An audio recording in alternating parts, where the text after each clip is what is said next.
We open in the demonic cult, a powerful organization that rules through fear, hierarchy, and bloodlines. Our protagonist, Cheon Yo-won, isn't anyone special here. He's one of the lesser sons of the cult leader born to a lowly concubine, treated as garbage by other noble-born heirs. He's not even allowed to raise his head in public without risking punishment. When we meet him, he's on the run, cornered by assassins sent by his own half-brothers. Just as the assassins close in, Yo-won looks ready to die. He's bleeding, exhausted and full of rage at a life that never gave him a chance. Then the sky cracks open. A glowing rift appears above him.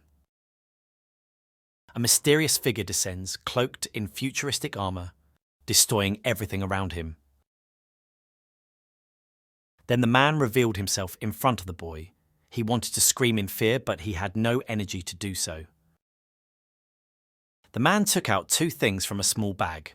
The boy was almost at the brink of death. The man then injected the syringe at the back of the boy's ear, then grabbed the other one, stabbing it into his heart. And with that, the man disappeared. The boy then heard a strange sound in his ears, listing off numbers over and over again.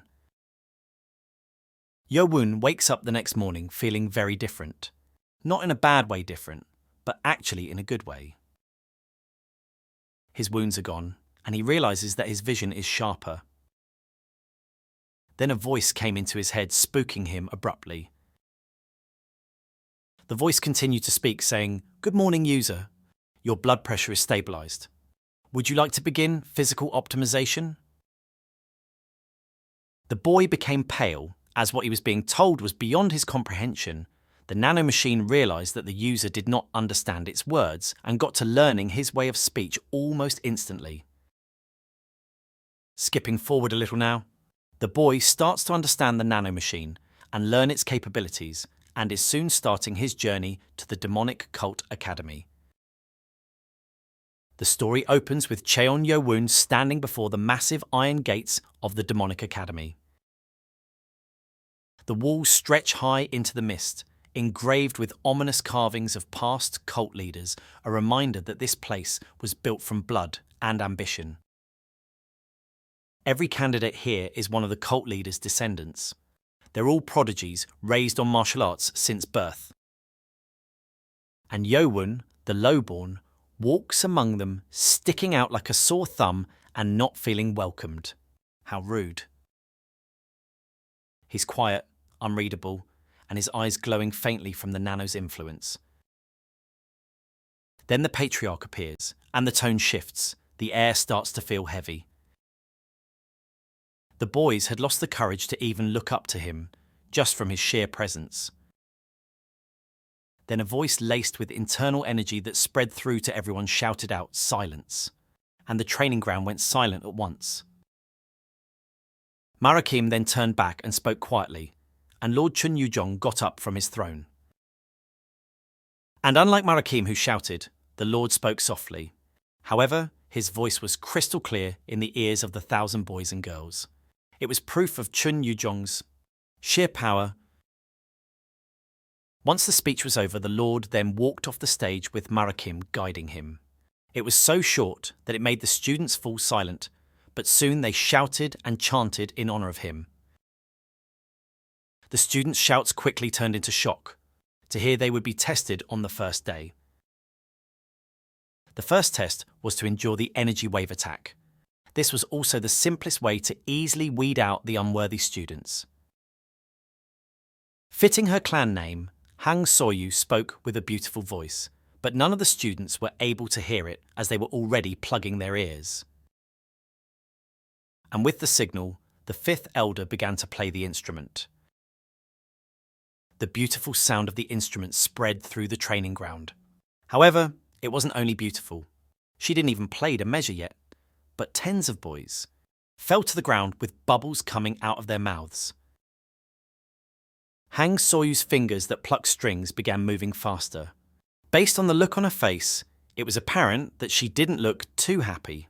It was because she was only looking at Chun Yo-won. Chun Yo-won, who should not have any internal energy, was not falling. When the fifth elder began playing the instrument, that's because Nano activated the emergency defense mode. Hameng was also intrigued by the current situation. He knew that Chun Yawen was not trained in any martial arts, thus he wouldn't have any internal power, but he seemed to be able to withstand the energy wave without any difficulty. And unlike Chun Yawen, the other students around him were all on the ground. The princes of the 6 clans, who had about 30 years' worth of internal energy, could still withstand the attack without that much trouble, but they still sensed the elder's frustration, and that made them curious. They were not allowed to turn back to look, but Mukiam was extremely curious, so he had to turn around to see. And what he saw was Chun Yawen standing there as if the attack was nothing, just flexing on them. Even Mukiam, who had about 30 years' worth of internal energy through the various medicines he took, could feel stinging in his ears. But Yawen stood there, as if he couldn't hear anything. Chun Mukiam was extremely furious. Chun Yawen swore that he would not train martial arts or internal energy, but withstanding Hang Soyu's musical energy wave meant that he didn't keep his promise. Without even analysing, it was apparent that they were looking at him with hostility. Yawen realised what he was doing was angering them. He was making his enemies angry. If he did not take any internal damage or vomit blood, they would be suspicious of him. He couldn't take that risk even before getting the chance to learn martial arts. Her tune changed. Li Haming quickly sensed the change and frowned. He knew how she felt, but she was now forgetting the purpose of why she was playing her instrument. She got rage-baited. Before he could send her the message to stop, she began playing the instrument with half of her power. This attack could not be withstood unless one was a very powerful warrior. Students of the high-ranking clans and families turned pale at the moment. They began to vomit blood as their internal organs were damaged. Chun Yawen's face quickly turned red and went pale, and he sprayed blood from his mouth like a fountain. Everyone who was watching, Hameng, Hang Soyu, and Mukiam, frowned. It was too much blood to be an act. Chun Yawen sprayed blood out and fell to his knees with his hands on the ground. He had definitely taken some heavy internal damage. However, unlike the fifth elder who was dumbfounded, Left Guardian Li Hameng couldn't just stand and watch. If Chun Yawen, the son of Lord, did not die from the feud between family members but a test, all the blame was going to be on Hameng. He quickly rushed forward with his movement skill to fly to Yawen and check on him. Chun Yawen felt dizzy after vomiting blood. He almost collapsed to the ground, but Hameng got a hold of him. Nano spoke of going into healing mode and Yawen stopped it. He had to keep up the act a little longer. Nano stopped its process. Hameng looked at Yawen's pale face. Hameng already had checked to see if he had any internal energy.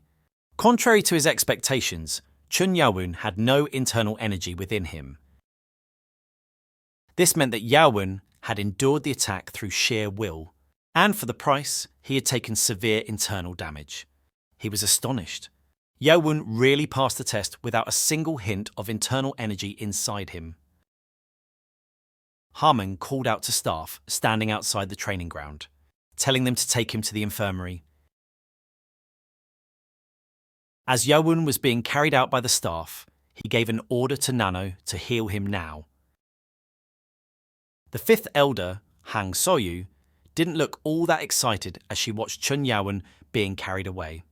The amount of blood he threw out was proof that he had taken the heavy damage. Li Hameng soon walked up to her saying that she went too far. It almost made Hameng want to take him in as his apprentice if he wasn't a son of the Lord. However, Hameng was a realist.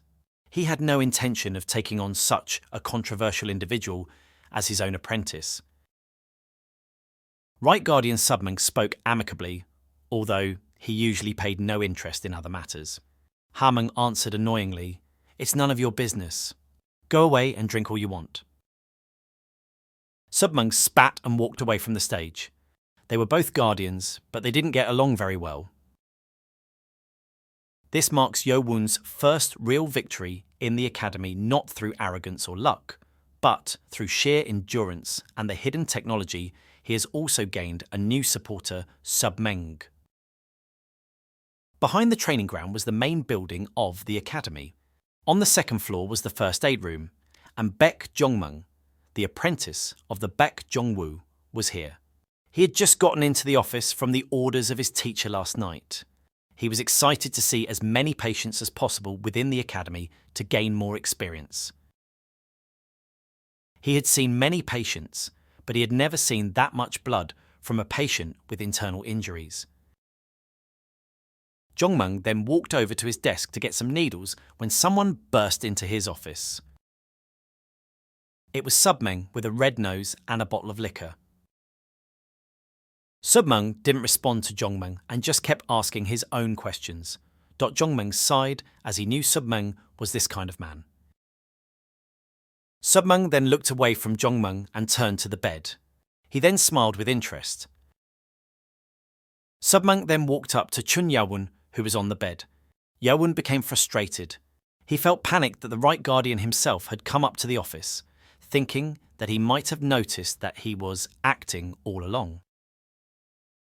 Yawon felt his heart sink and flinched. Then, an unknown force pulled him up from the bed. He couldn't move, as he hadn't been healed yet, but the internal energy sent by Submeng pinned him straight up. Yawon had to wake up. He then saw the drunk man who had been on the stage. Yawon frowned and retorted, "How did you know?"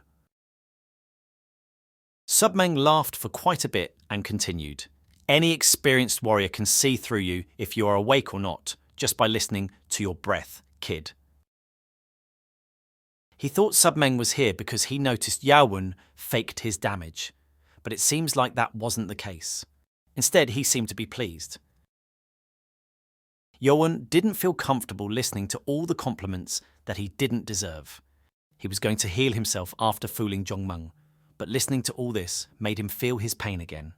His face began to go pale. Submeng then noticed the discoloration on Yawon's face. He then let go of his internal energy and allowed Yawon to lie down on the bed again. Yawon's eyes grew wide, and so did Jongmeng's. Submeng the Crazy Blade was one of the top 10 most powerful warriors in the demonic cult. He was also famous throughout all of Wulin. Yawon wasn't convinced, as he had lived a lifetime in banishment and danger. Yet, Submeng looked very serious, if not considering the smell of alcohol. Submeng didn't seem to care about his status. He spoke as if it was nothing. Unlike Hameng, Submeng always did what he wanted. The one he feared and followed was the lord of the cult. Yawon became tempted by the offer. Yawon had gone through too many threats, so he was suspicious. Jongmung, who was looking at him from the side, also became interested. He couldn't understand the reason for the amount of blood at first, but if the 6 clans involved in this, it didn't seem all that impossible. Yawon still wasn't trusting him, so he then took out some wrinkled old paper and it placed down on the bed. Yawon couldn't move, so he couldn't check what it was. But Submeng said it was going to help him with the second examination. This concludes chapters 1 through 8. I hope you enjoyed, and please give some suggestions for any other manga or manhwa you would like me to make in the comments. Once again, thank you.